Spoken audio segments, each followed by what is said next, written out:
Olá, estimado aluno e amante do conhecimento da química, vamos dar prosseguimento aos nossos estudos sobre essa disciplina denominada de termoquímica. Nesta videoaula, nós vamos entender alguns conceitos relacionados à entalpia, variação de entalpia e gráficos desta variação de entalpia e ainda a variação de entalpia nas mudanças de estados físicos de uma substância para outra. Bom, nós temos falado aqui que todo processo químico ou físico envolve energia. Então vamos pegar aqui, por exemplo, vamos pegar aqui a queima de uma folha de papel. Vamos desenhar aqui o que poderia se caracterizar uma folha de papel. Ao queimá-lo, nós vamos produzir gás carbônico, nós vamos produzir água no estado vapor, bastante fuligem também, mas não vamos considerar, e energia. Sim, a queima do papel vai me liberar uma certa quantidade de energia. Mas a questão é, de onde vem essa energia? Qual é a procedência dessa energia? Essa energia, ela é proveniente das ligações químicas dos átomos que constituem o papel. Nós vamos ter aqui carbono, principalmente, carbonos, oxigênios e hidrogênios. Esses átomos estão interligados entre si e essas ligações elas possuem uma certa energia e também das vibrações das moléculas que compõem o papel. Ao romper essas ligações e formar novas ligações químicas, vai, nesse caso, liberar uma certa quantidade de energia. E esta energia nós denominamos de entalpia. Entalpia é um termo grego que está relacionado à energia, simbolizado pela letra H. E o que nós fazemos é medir a variação de entalpia num determinado processo, ou seja, o ΔH, a variação de entalpia num determinado processo. O que nós vamos medir aqui neste processo, nesta reação de combustão, de queima do papel? Nós vamos medir a variação de entalpia neste processo aí. Então, o que nós normalmente determinamos não é a entalpia de uma substância, mas sim a variação de entalpia em um determinado processo. Se nós pegarmos aqui, por exemplo, a fusão do ferro, temos aqui o ferro no estado sólido e o ferro no estado líquido, ferro fundido. Nós vamos ver que aqui tem uma determinada entalpia, uma entalpia inicial, e aqui vamos ter uma entalpia final. O que nós vamos determinar é a variação de entalpia deste processo, e quando nós falamos de variação, sempre nós temos o estado final menos o estado inicial. Então, a entalpia final menos a entalpia inicial. E nesse caso, vamos analisar então a variação de entalpia nas mudanças dos estados físicos. Nós temos aqui então o estado físico sólido, onde as moléculas de um determinado composto, de uma determinada substância, vai ter uma certa quantidade de energia, um certo grau de agitação. Já no estado líquido, essas moléculas elas vão ter um grau de agitação maior. Sim, se nós pegarmos, por exemplo, aqui, poderíamos pegar o ferro, o alumínio, a água, qualquer outra substância. Vamos pegar aqui, no caso, a água. A água no estado sólido, as moléculas têm um certo grau de agitação. Já no estado líquido, as moléculas de água vão ter um grau de agitação maior. É evidente, porque está no estado líquido, elas estarão um pouquinho mais espaçadas e uma da outra. No caso da água, tem o caso tem a situação anômala da água, que ela vai ter um menor vai ocupar o menor volume a 4 graus Celsius. Mas não vamos considerar não vamos entrar nesse detalhe aí. O que eu quero dizer para você é que no estado líquido as moléculas estão mais espaçadas uma da outra e tem um certo grau de agitação maior que no estado sólido.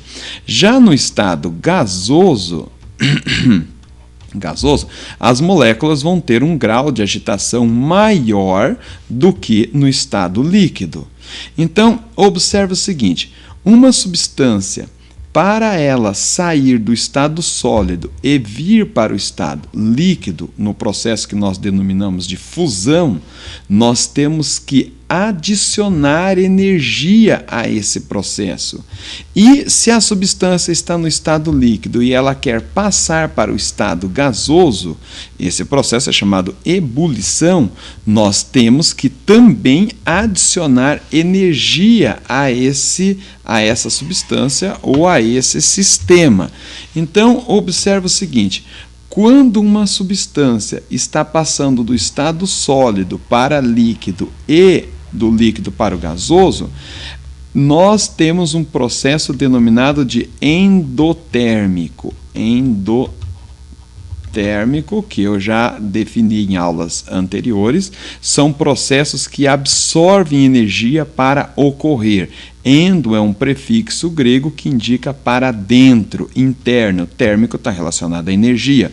Então, se eu quero fundir uma substância, eu tenho que adicionar energia. Se eu quero evoluir ou vaporizar essa substância, eu tenho que adicionar energia.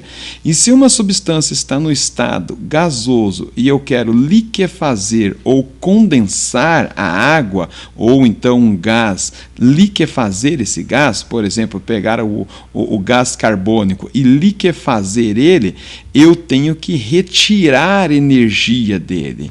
E se uma substância está no estado líquido e eu quero solidificar ele, eu tenho que também retirar energia dessa substância. Então, o processo inverso, caminhando do gasoso para o líquido, do líquido para o sólido, são processos exotérmicos. Ou seja, exo é um prefixo grego que indica para fora, externo, térmico, como eu já vos disse, relacionado à energia, processos exotérmicos, processos endotérmicos. Então, aqui nós podemos entender então exatamente isso. Se uma substância está no estado gasoso, ela vai passar para o líquido, ela vai liberar energia. Se ela está no líquido e vai passar para o gasoso, ela vai absorver energia. Nós podemos relacionar isso aqui, como já estava colocando, no caso da água.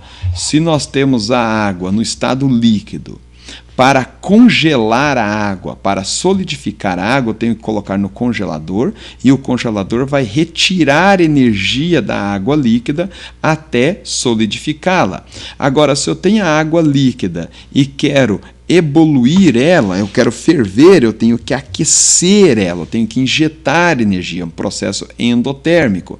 E se a água está gasosa e vai liquefazer, vai condensar, eu vou retirar energia da água no estado gasoso. Bom, então agora vamos trabalhar gráficos, vamos entender como são construídos gráficos de variação de entalpia. Vamos pegar aqui, então, esse processo que eu já havia dito para vocês, a fusão do ferro. Vamos pegar aqui. Nós temos o ferro no estado sólido para o ferro fundido no estado líquido. Já vimos que no estado sólido o ferro tem uma energia inferior ao estado líquido. Para eu fundir o ferro, eu tenho que aquecer o ferro. É um processo endotérmico e muita energia, por sinal. Para construir um gráfico de variação de entalpia, eu faço o seguinte: eu faço aqui os eixos das ordenadas e o eixo das abscissas.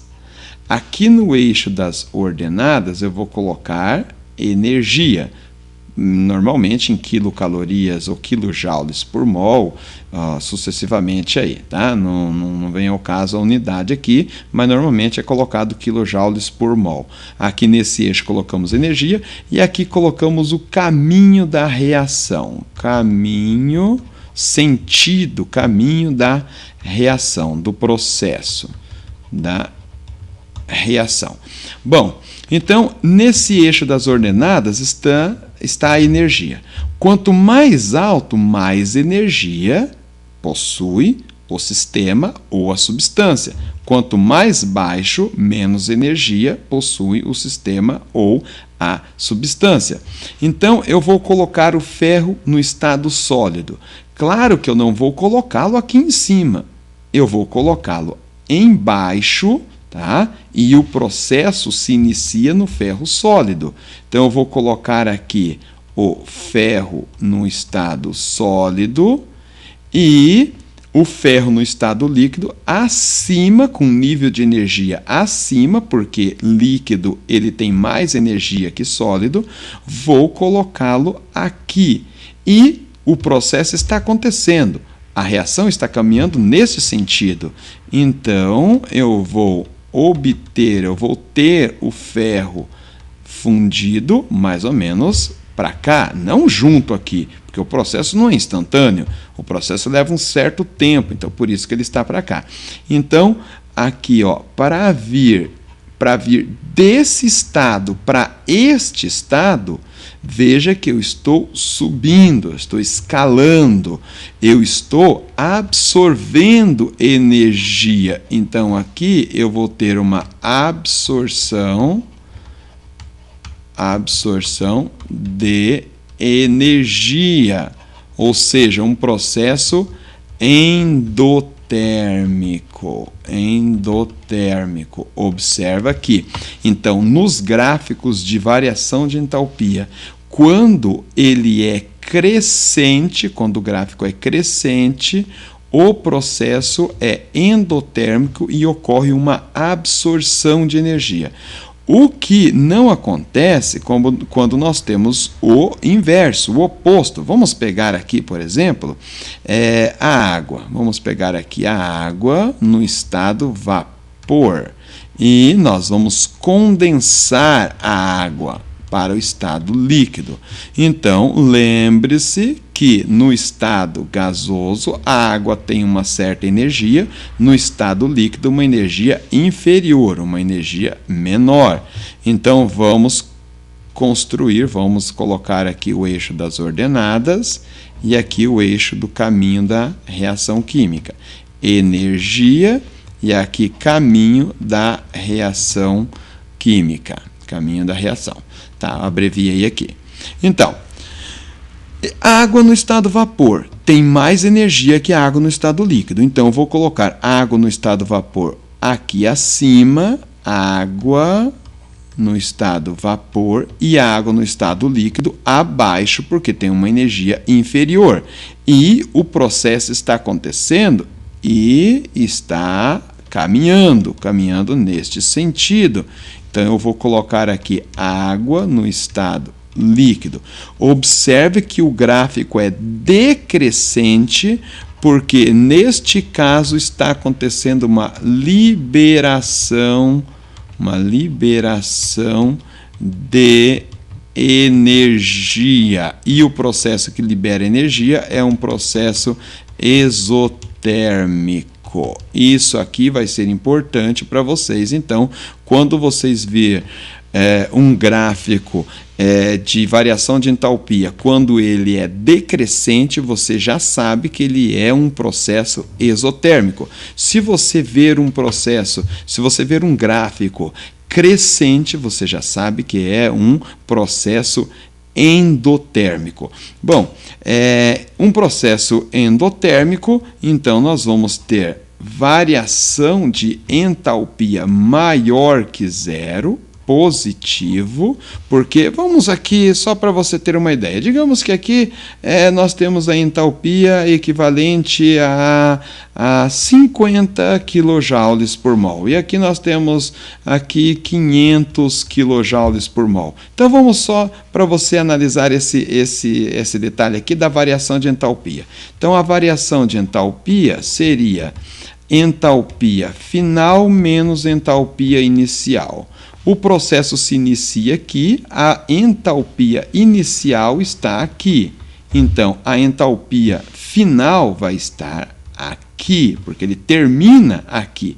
Então, a variação de entalpia vai ser entalpia final 500 kJ por mol. Eu não estou colocando as unidades, apenas só estou demonstrando aqui essa situação aqui do ΔH, menos a entalpia inicial, que seria 50. 500 menos 50, 450, positivo.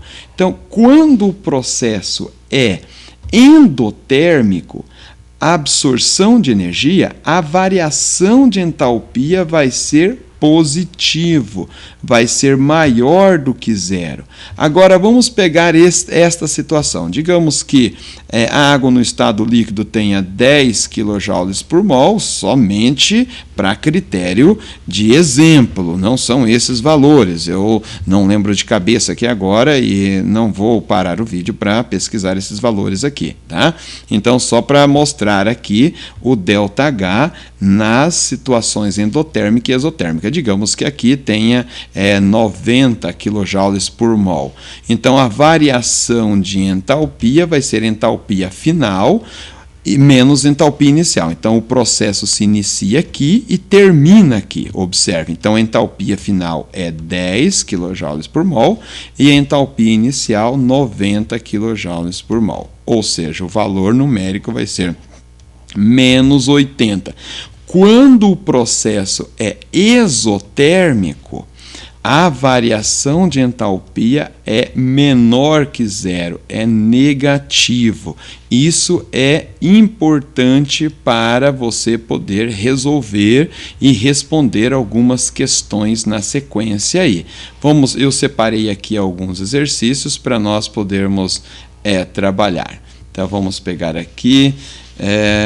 Temos aqui 2 exercícios, vamos trabalhá-los aqui. Estamos aqui, deixa eu ajeitar a tela aqui. Muito bem, muito bem. Deixa eu me ajeitar a tela aqui.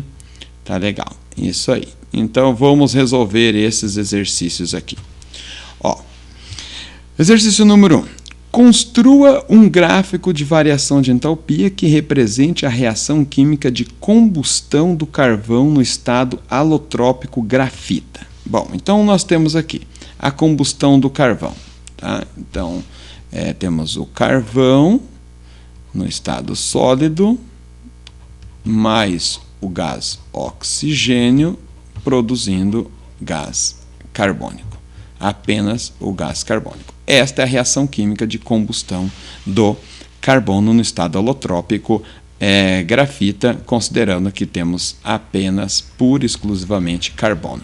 Construir um gráfico. Sabemos que toda combustão libera energia, então nós já sabemos que tipo de gráfico que nós vamos construir aqui. Combustão é um processo, é uma reação química que libera energia. Então vamos colocar aqui o eixo das ordenadas, o eixo das abscissas. Então nós temos aqui energia e aqui nós temos caminho da reação. Caminho da reação. Bom, o carbono no estado sólido e o oxigênio têm uma energia superior ao gás carbônico. Por quê? Porque nós estamos observando uma liberação de energia. Se eles não tivessem uma energia superior, esse processo não seria exotérmico, seria um processo endotérmico. Então eu vou colocar o carbono mais o oxigênio aqui nessa parte superior. Carbono no estado sólido mais o gás oxigênio reagindo para produzir o gás carbônico. E a reação ela vai caminhar. Então, ela vai caminhar nesse sentido e aqui nós vamos colocar o gás carbônico. O gás carbônico. Então, um processo exotérmico, um gráfico decrescente, e se nós fôssemos dizer qual seria o valor do ΔH aqui, o valor do ΔH seria menor que zero, ou seja, seria negativo. Agora vamos ver essa questão número 2 aqui. A reação química de neutralização de um determinado ácido e uma base possui variação de entalpia igual a menos 20 kJ por mol. Pergunta-se, esse é um processo endo ou exotérmico? Explique. Bom, aqui nessa número 2, nós vamos trabalhar apenas com o valor do ΔH. Já sabemos que se o ΔH ele tem um valor negativo, é o que nós trabalhamos aqui. Veja aqui, nós trabalhamos, vamos pegar aqui. Quando o ΔH é negativo, nós temos processos exotérmicos. Então, ele deu o valor do ΔH aqui na reação e nós observamos que o valor do ΔH é um valor negativo. É um valor de menos 120 kJ por mol. Então, como o ΔH é menor que zero, é um valor negativo, nós vamos ter um processo exotérmico. Agora vamos trabalhar então a outra questão, a questão número 3. Em uma cozinha estão ocorrendo os seguintes processos: gás queimando em uma das bocas do fogão, água fervendo em uma panela que se encontra sobre a boca do fogão, sobre esta boca do fogão, vapor de água se transformando em gotas na tampa de uma chaleira. Então vamos analisar. Gás queimando. Toda combustão ela libera energia, então é um processo exotérmico. Água fervendo, ou seja, água saindo do estado líquido para o estado vapor, o estado gasoso. Então é um processo endotérmico, um processo que absorve energia. Vapor da água se transformando em gotas na tampa da chaleira, ou seja, a água saindo do estado vapor, ela se condensando e tornando-se líquida. Se do líquido para o vapor absorve energia, do vapor para o líquido, evidentemente, libera energia. Então, com relação a esses processos, pode-se afirmar que temos um processo exotérmico, endotérmico e exotérmico. Então, aqui a alternativa E vai ser a alternativa correta, porque 1 e 3 é exotérmico, sim, 1 e 3 é exotérmico e 2 endotérmico. É isso aí, meus estimados alunos. Um abraço e nos encontramos na próxima aula.